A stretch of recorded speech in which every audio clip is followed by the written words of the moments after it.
Hola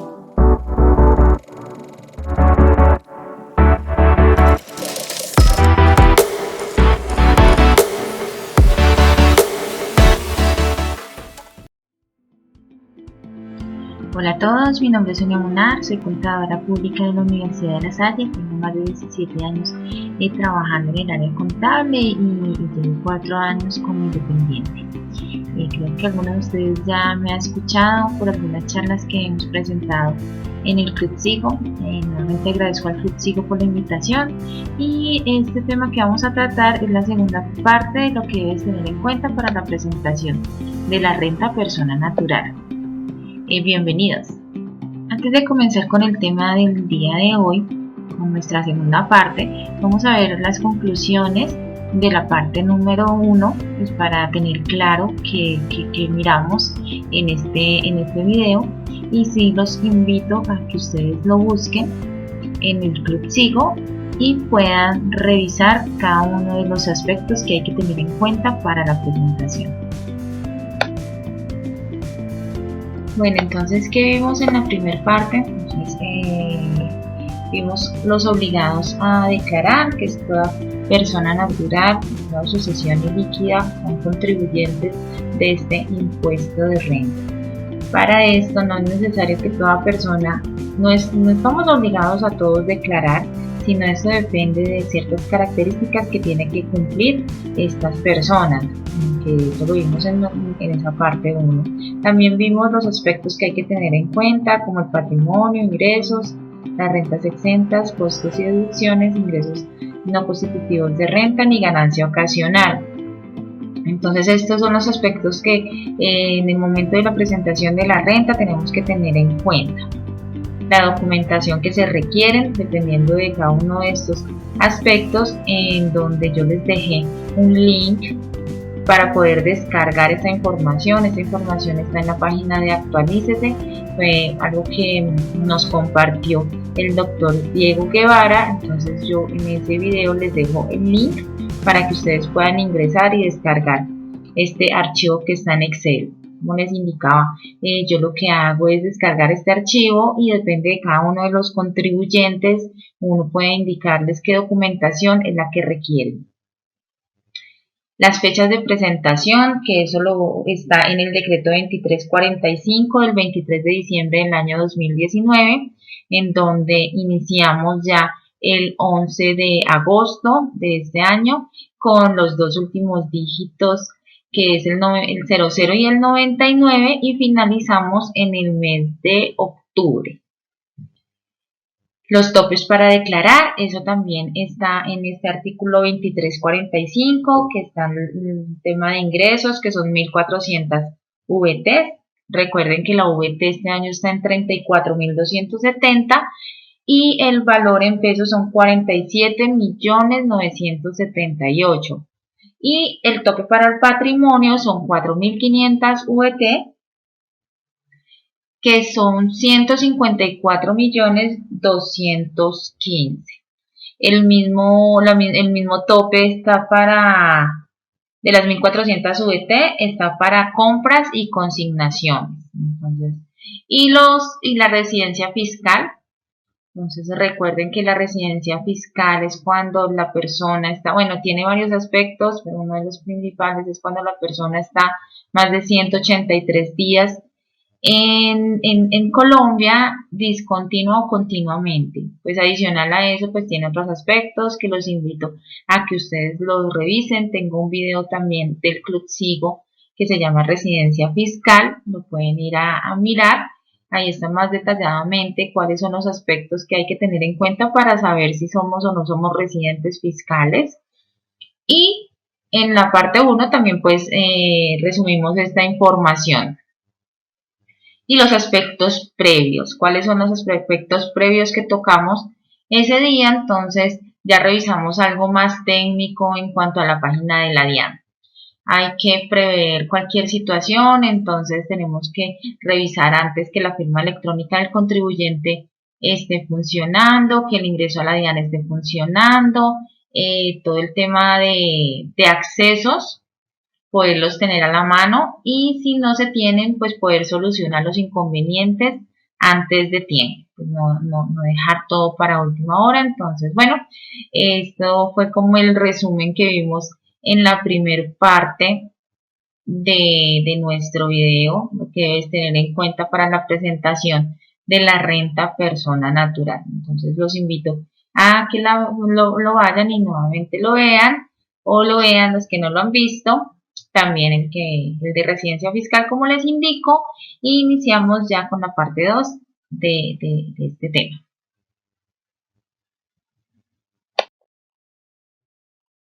¿Cuáles son los temas propuestos para trabajar en esta segunda parte de qué es lo que se debe tener en cuenta para la presentación de la renta persona natural? Entonces vamos a hablar sobre qué es el sistema cedular, las diferentes cédulas que comprenden, los aspectos a tener en cuenta por cada una de las cédulas, los formularios a trabajar, el ayuda renta que está en la DIAN del año 2019 y la firma electrónica paso a paso, cómo la pueden generar.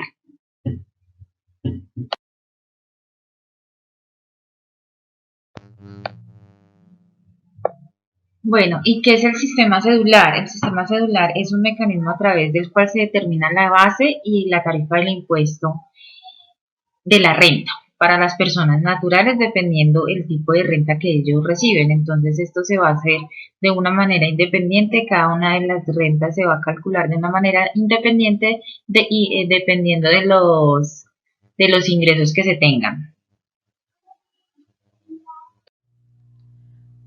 Bueno, para hablar sobre la determinación cedular, nos remitimos al artículo 330 del Estatuto Tributario, en donde ahí podemos ver cada una de las cédulas que están vigentes en el momento. Recordemos que antes habían 5 cédulas, las cuales pasaron a 3 en la ley 210 del 27 de diciembre del año 2019.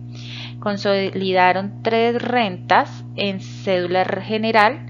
En el artículo 335 lo podemos ver, como son las rentas de trabajo, las rentas de capital y las rentas no laborales. Que es importante hablar de las rentas de pensiones, lo podemos ver en el artículo 337 del Estatuto Tributario, y ahí es el tema de las rentas exentas, que están en el artículo 106 en el numeral 5. Y los dividendos y participaciones, los cuales los encontramos en el artículo 342 del Estatuto Tributario, los cuales no admiten costos ni deducciones. ¿Qué pasa con los demás artículos que están entre el 335 y el 342 que no los vemos acá?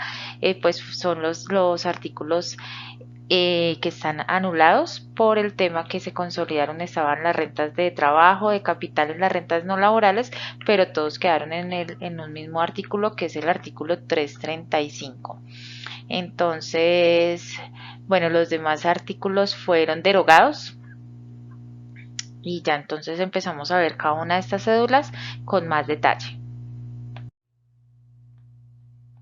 Iniciamos hablando sobre la cédula general con las rentas de trabajo, las cuales encontramos en el artículo 103 del Estatuto Tributario. Entonces, las rentas de trabajo son exclusivas de trabajo. Son obtenidas por las personas naturales por conceptos de salarios, comisiones, prestaciones sociales, viáticos, gastos de representación, honorarios, emolumentos eclesiásticos, compensaciones recibidas por el trabajo asociado cooperativo. Aquí hago una acotación porque aquí se habla en el parágrafo 1, la cual dice que estas compensaciones tienen que estar inscritas, las cooperativas tienen que estar inscritas en el Ministerio de Trabajo y Seguridad Social. Y los trabajadores asociados pues deberán estar vinculados a los regímenes también de seguridad social y pensiones aceptados por la ley. Y las compensaciones por servicios personales. Esto es lo que integra en sí la cédula de la renta de trabajo. Cuando hablamos de rentas de capital, son las que han sido obtenidas los ingresos por intereses, rendimientos financieros, arrendamientos, regalías o la explotación de la propiedad intelectual. Entonces, ¿cómo podemos saber a dónde pertenecemos o cuál es la renta que vamos a realizar? Como ya lo hemos venido diciendo, se hacen de manera individual, pues dependiendo de los ingresos de dónde provienen. La última renta que compone la cédula general es la renta no laboral. Entonces aquí tenemos que tener en cuenta todos los ingresos que no se clasifiquen expresamente en otra cédula. Se exceptúan los dividendos y las ganancias ocasionales que se rigen según sus reglas especiales. ¿Qué ejemplo tenemos aquí de las rentas no laborales? Por ejemplo, los trabajadores independientes que tengan más de 2 empleados. Entonces ahí ya ellos no están en la cédula laboral de trabajo, sino en las rentas no laborales, porque pues ya tienen otras características, entonces ellos ya estarían en las rentas no laborales.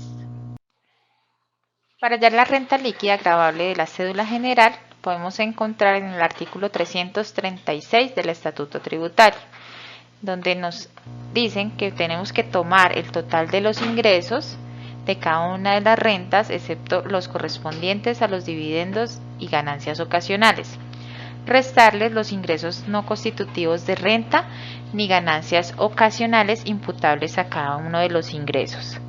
Esto nos da un resultado y este resultado no puede exceder el límite del 40%, ni las 5.040 VTs, que en el año 2018 estaba en 34.270. Y el valor en pesos nos da 172.721, año gravable 2019. A esto le podemos restar los costos y gastos de las rentas no laborales y de capital y las rentas de honorarios. Recordemos que para el año 2018 estas rentas nada más se podía descontar lo que eran rentas no laborales y de capital. Y en el año 2019 entonces ya se pueden descontar los gastos asociados a las rentas de trabajo provenientes de honorarios o compensaciones por servicios personales en el desarrollo de una actividad profesional independiente, algo pues muy positivo para los profesionales independientes, menos las rentas exentas, menos las deducciones, y esto nos da el total de la renta líquida gravable de la cédula general.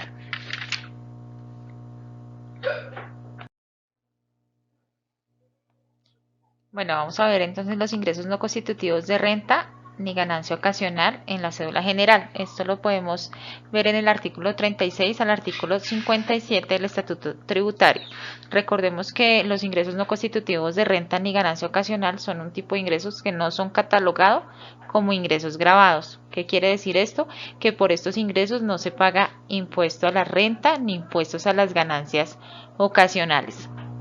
Dentro de estos ingresos vemos los aportes obligatorios al Sistema General de Pensiones, los aportes obligatorios al Sistema General de Salud, los aportes voluntarios al Fondo de Pensiones RAIS, los apoyos económicos para el estudio, la utilidad en la enajenación de acciones, el componente inflacionario de rendimientos financieros y la indemnización del seguro de daño emergente. Entonces, estos son los ingresos no constitutivos de renta ni ganancias ocasionales.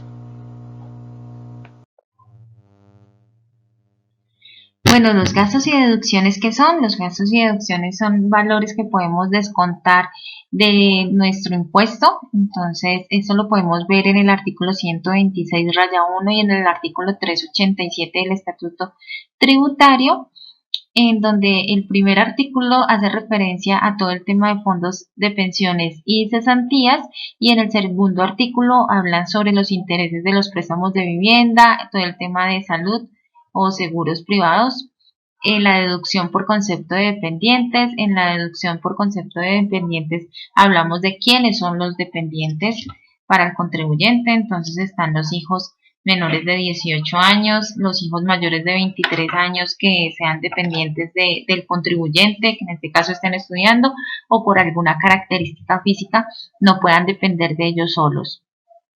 Adicional a la mamá, a los padres o a los hermanos, también que dependan económicamente del contribuyente.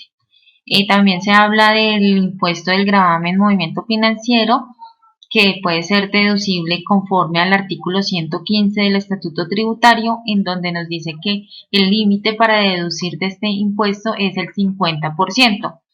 Y tengamos en cuenta que el tema de del deducible por dependientes nada más se lo pueden descontar en la renta laboral. Las demás rentas las demás cédulas, digamos, o las demás rentas no pueden tomar esta condición como deducible.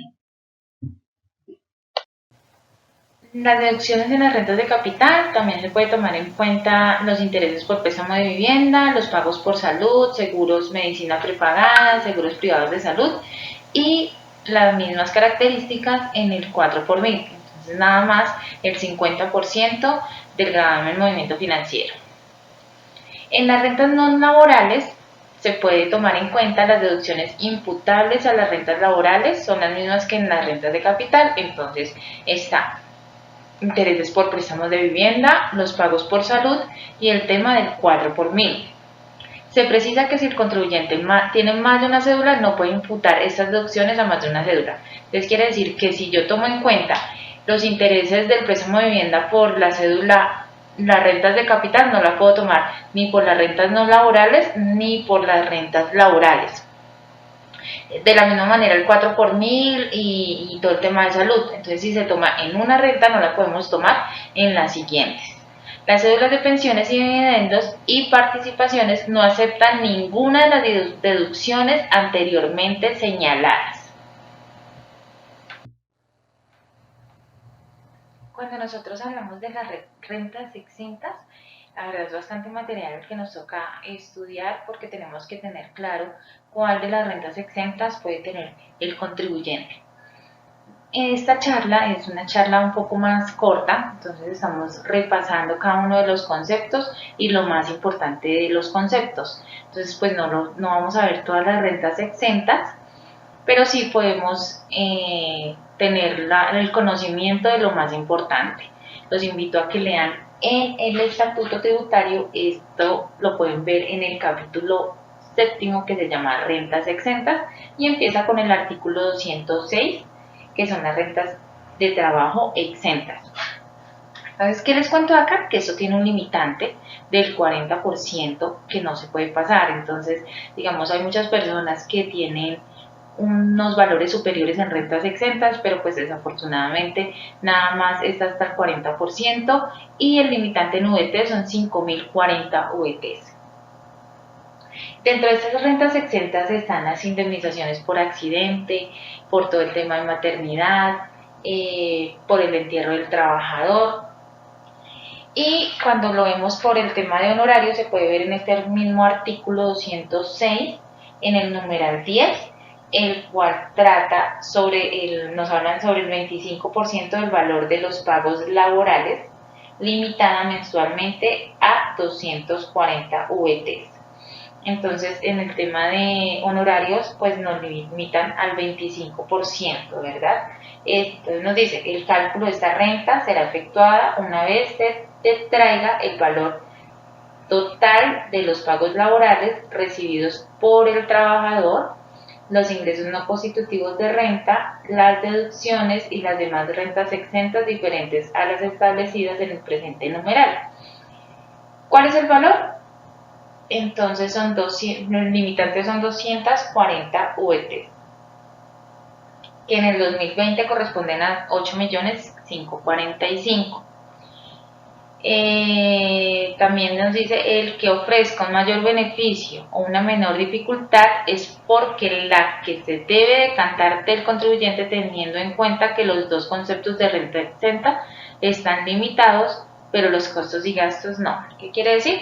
Que la renta exenta está limitada, pero si nosotros tenemos costos y gastos correspondientes a la actividad económica en cuanto al tema de honorarios de los trabajadores independientes, digámoslo así, no está limitado.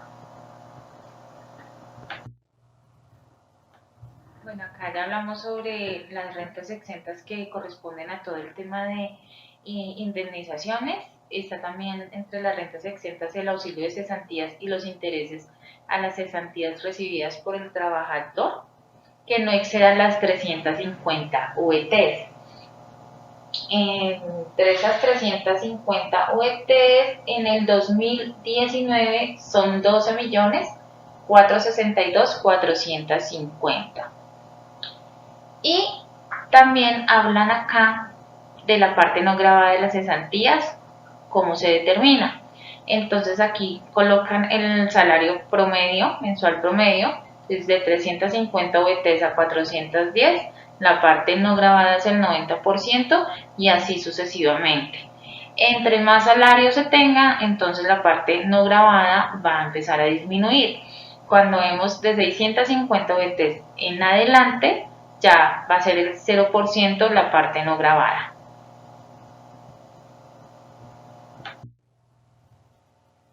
En el limitante sobre las rentas exentas ya lo hablamos, que es el 25% del valor de los pagos laborales. Entonces a mano derecha pongo un ejemplito pues para poder visualizar bien cómo vamos a calcular ese 25% o cuál es la base que debemos tener en cuenta para el cálculo del limitante de las rentas exentas.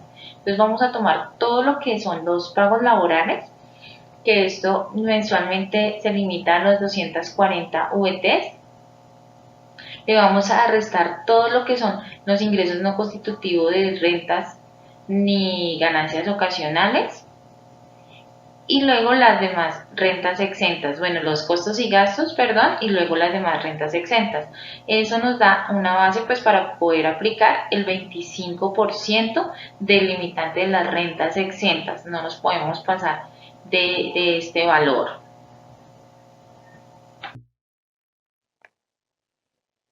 Ingresamos al renta de pensiones.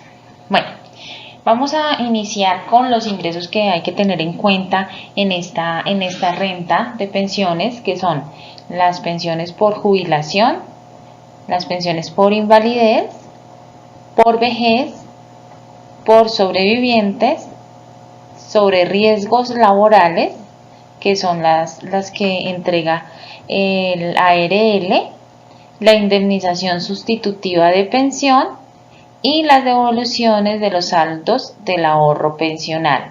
Entonces, pues esto es lo que tenemos que tener en cuenta en el momento de hacer la renta a un contribuyente que es pensionado. Entonces, sus ingresos, ¿de dónde provienen? Entonces, revisamos esta listica a ver de dónde provienen los ingresos de este contribuyente.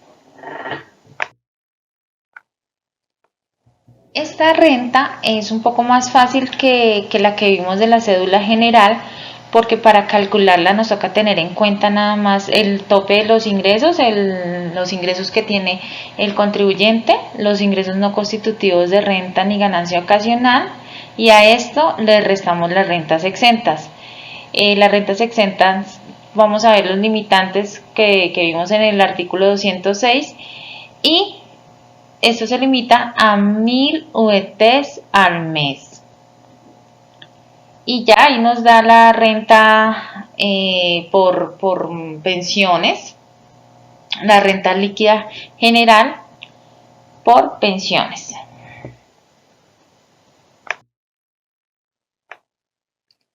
Bueno, aquí ya es la tarifa del impuesto de renta a calcular. Esta tablita yo creo que la mayoría de nosotros la conocemos, la hemos visto y en algún momento hemos interactuado con ella. Entonces aquí están los rangos de las VTs, que va desde la 0 a más de 31.000 VTs, y la tarifa marginal también va desde la 0 y lo máximo es el 39%. Entonces, ¿cómo se calcula el impuesto de renta? Con esta tablita. Entonces tomamos la base gravable, digamos en este caso vamos a tomar la primera, las 1090 VTs hasta las 1700 VTs. Entonces miramos quiénes están en este rango. Recuerden que la VT al 2019 son 34.270, entonces hacemos el cálculo, tomamos las 1090 VTs, lo multiplicamos por el valor de la VT y ahí pues ya sabemos en cuánto está el contribuyente. ¿Cuál es la tarifa marginal en este caso? La tarifa marginal es el 19%, entonces a esta base gravable le restamos 1090 VTs y ese resultado lo multiplicamos por el 19%.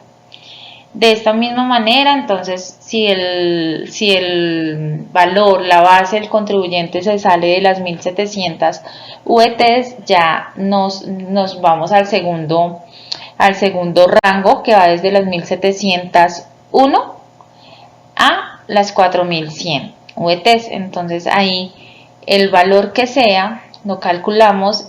¿Cómo hacemos, digamos, el cálculo? Entonces tomamos la base gravable que siempre nos va a dar en pesos, lo dividimos por las 34.200 VTs y sabemos en qué rango vamos a estar. Cuando sabemos en qué rango vamos a estar, entonces lo ubicamos en nuestra tabla y sabemos cuál tarifa marginal le vamos a aplicar. Entonces, dependiendo de eso, vamos a restarle las VTs que nos dan. Si tenemos un contribuyente que le da 3.000 VTs, nos vamos al tercer rango, que son el 28% de la tarifa marginal, y a esas 3.000 VTs le vamos a restar 1.700 VTs y a ese resultado lo multiplicamos por el 28% y le sumamos 116 VTs según esta tabla. En este momento multiplicamos eso ya por el valor de la VT.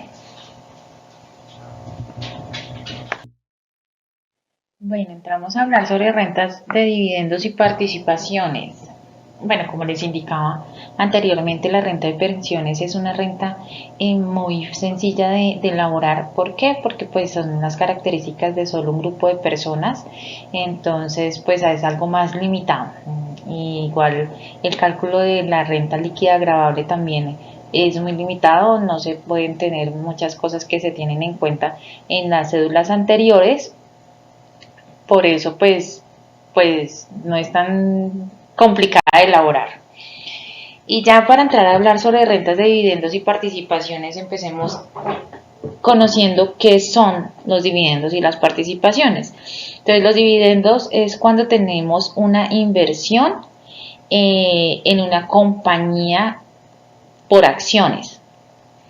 Y las participaciones es cuando tenemos una inversión en una compañía limitada. Entonces, esa es la gran diferencia entre dividendos y participaciones, pero los dos tienen que ver con inversiones. ¿Y qué graba? Entonces, está grabada en la cabeza de los socios o accionistas el ingreso que tengan.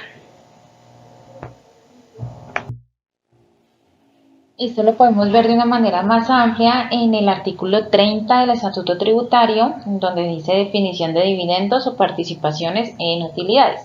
Entonces, esto fue modificado por el artículo 30 de la Ley 1819 del año 2016. Entonces, pues ahí podemos revisar el tema sobre dividendos. Bueno, para calcular la renta líquida hay dos opciones, que están la subcédula 1 y la subcédula 2. Este cambio digamos, el tema de dividendos y participaciones tuvo un cambio muy fuerte en la ley 1943 del 2018, entonces esto modificó el artículo 242-1 y es una manera de calcular antes del 2017 y otra manera de calcular el tema de dividendos después del 2018. Entonces eso hay que tenerlo en cuenta, hay que estudiar muy bien el tema, porque pues esto lo podemos encontrar en el artículo 245, en el artículo 246 y en el artículo 242, y el que les digo que cambio es el artículo 242-1. Entonces, sí, el tema de dividendos y participaciones hay que estudiarlo muy detalladamente, porque pues aquí está el tema de las participaciones de residentes nacionales, de personas extranjeras. Entonces sí puede variar un poco el concepto que traíamos antes y lo que hay hoy en día pues para el cálculo de esta renta.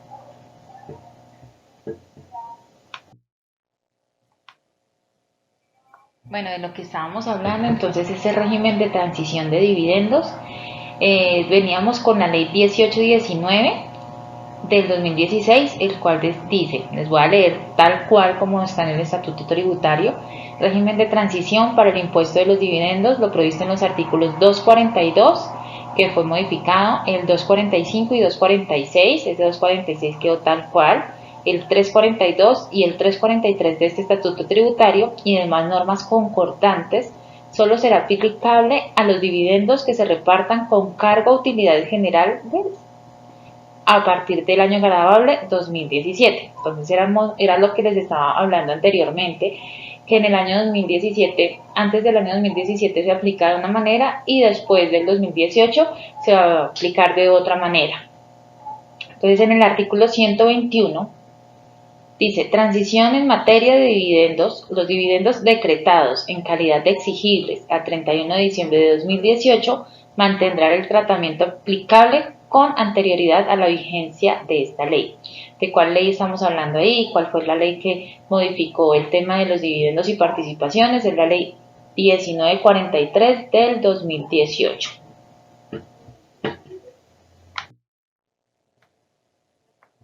La renta presuntiva. ¿Qué es la renta presuntiva? Es el valor que nosotros calculamos con respecto al año anterior. Tenemos como base la renta del año anterior, el patrimonio líquido gravable.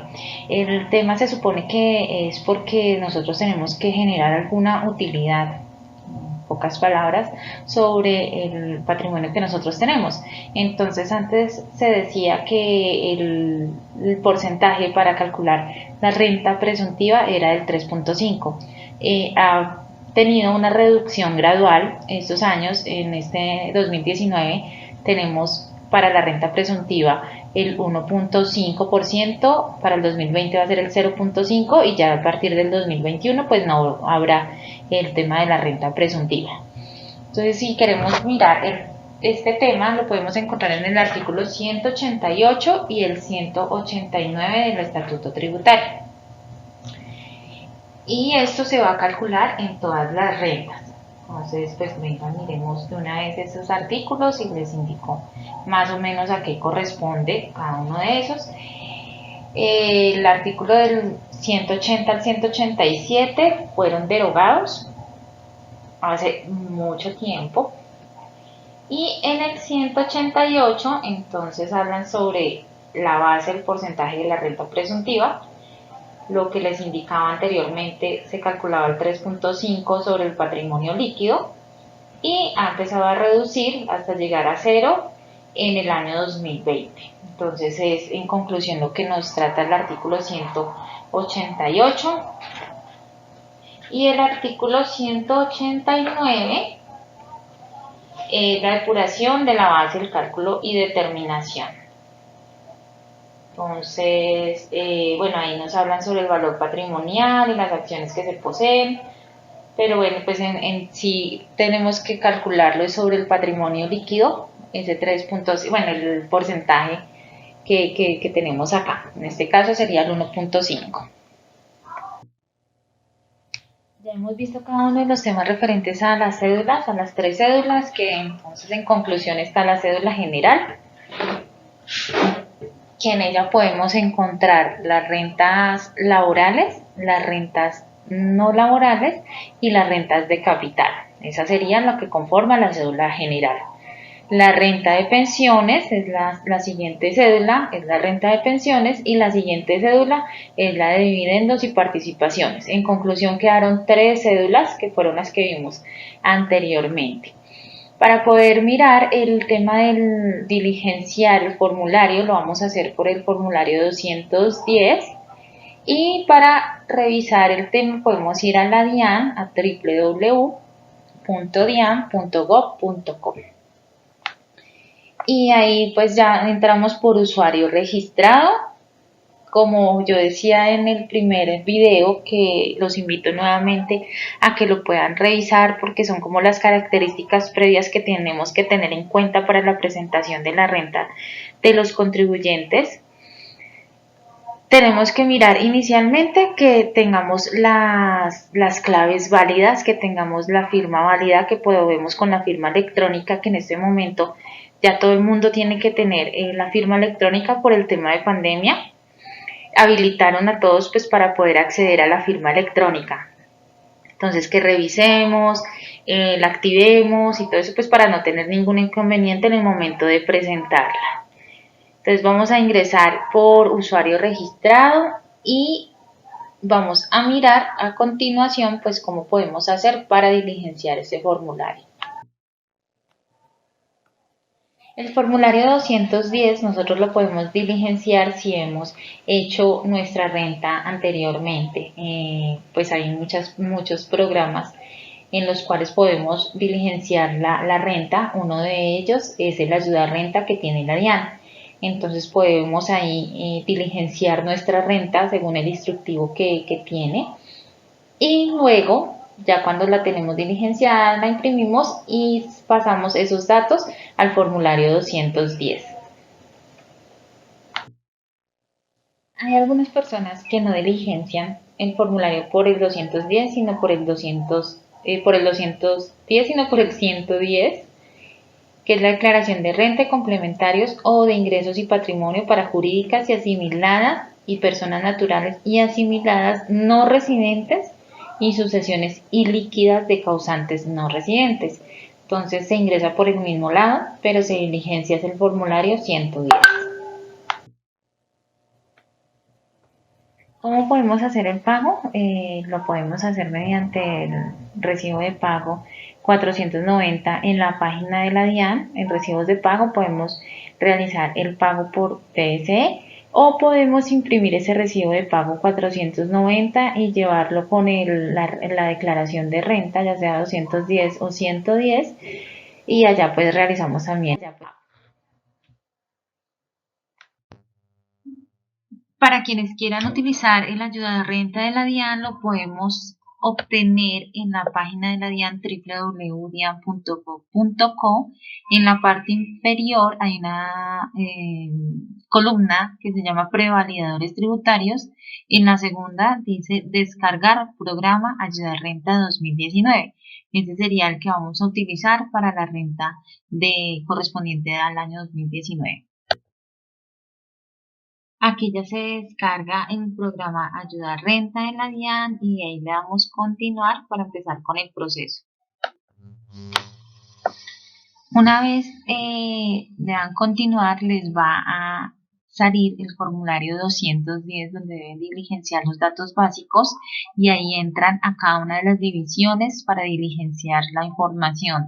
Entonces se van, digamos, a patrimonio y ahí empiezan a diligenciar la información correspondiente. De la misma manera en ingresos, en cada una de las cédulas, entonces pueden ingresar y diligenciar la información que es solicitada. Les cuento que el día de ayer salió el paso a paso de la generación de la nueva firma electrónica. Entonces esto ya está en la DIAN, lo pueden bajar de ahí o aquí yo les comparto la información que salió el día de ayer.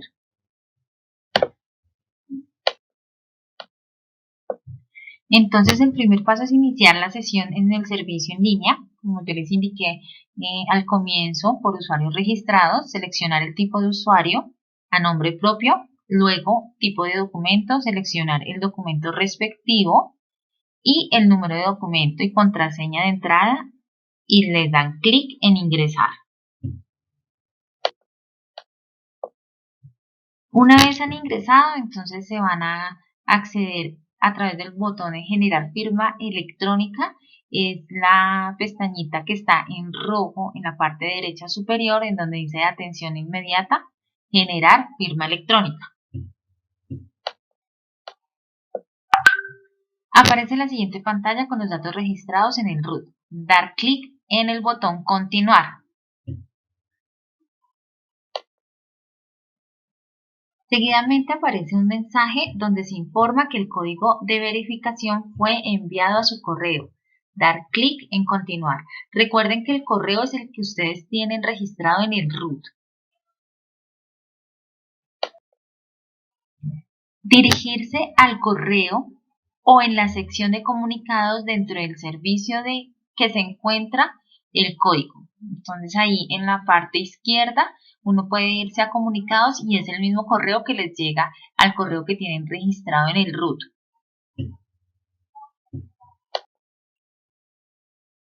Ingresar código y dar clic en continuar. Entonces ahí en la pestañita ustedes le dan el código que les llega al correo y le dan clic en continuar. Luego, dar clic en el recuadro para aceptar las condiciones. Les va a salir un recuadro, le tienen que aceptar las condiciones que les está dando la DIAN. Una vez realizados todos esos procesos, aparece el acuerdo de firma electrónica para realizar la lectura y aceptar. Una vez hacen todos estos procesos, ustedes ya tienen la firma electrónica del contribuyente. Recuerden que esto fue algo que salió el 27 de julio. Para tenerlo en cuenta, ya todos los contribuyentes deben tener la firma electrónica por el tema de la pandemia, entonces pues ya se tiene que presentar por ahí. Bueno, ya con esto finalizamos nuestra segunda parte de lo que debes tener en cuenta para la declaración de la renta de persona natural. Espero les haya servido. Cualquier duda o pregunta, esta es mi información personal, aquí están mis datos. Con mucho gusto pues resolveré todas las dudas que tengan al respecto. En esta no podemos pues hacer un ejercicio práctico porque de cada una de las cédulas, esto se verá en el seminario que va a presentar el Club Sigo el día 30 de julio. Entonces los invito pues para que se puedan inscribir y espero que pues las dudas generales que tengan al respecto de la renta las puedan solucionar en estos cortos videos. Mil gracias por la atención prestada y que estén muy bien. Hasta luego.